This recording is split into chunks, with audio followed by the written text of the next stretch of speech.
গ্রামের শেষ প্রান্তে ছিল একটা পুরনো কুঠির, ভাঙা জানলা, মরচে ধরা দরজা আর চারপাশে ঝোপঝাড়ে ঢাকা। লোকজন বলে রাতে ওখানে গেলে অদ্ভুত শব্দ শোনা যায়, কারো হাসি, কারো কান্না, আবার কখনো পায়ের শব্দ।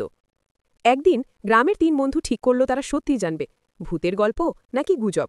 রাত ১২টার সময় তারা লণ্ঠন হাতে কুঠিরে ঢুকল। ভেতরে ঢুকতেই যেন ঠান্ডা কুয়াশা তাদের ঘিরে ধরল। দেয়ালে আঁকড়ে থাকা ছায়াগুলো যেন নড়ছে। হঠাৎ লণ্ঠনের আলো নিভে গেল। অন্ধকারে তারা শুনল কারো খিক হাসি। এক বন্ধুর কানে কানে একটা ঠান্ডা নিঃশ্বাস ফিসফিস করে বলল, তোমরা এসেছ? খুব দেরি করে ফেলেছ। এরপর দরজা নিজের থেকে বন্ধ হয়ে গেল।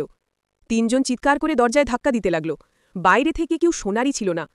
ভোরে গ্রামবাসীরা কুঠিরের দরজা খুলে পেল, ভেতরে শুধু ৩টে লণ্ঠন পড়ে আছে। বন্ধুরা আর কখনো ফিরে আসেনি। আজও নাকি রাতে সেই কুঠিরের ভেতর থেকে ভেসে আসে তাদের চিৎকার, বাঁচাও, বাঁচাও। তো বন্ধুরা, গল্পটা যদি ভালো লেগে থাকে তাহলে সাবস্ক্রাইব করে আমাদের সঙ্গে জুড়ে থাকুন। ধন্যবাদ।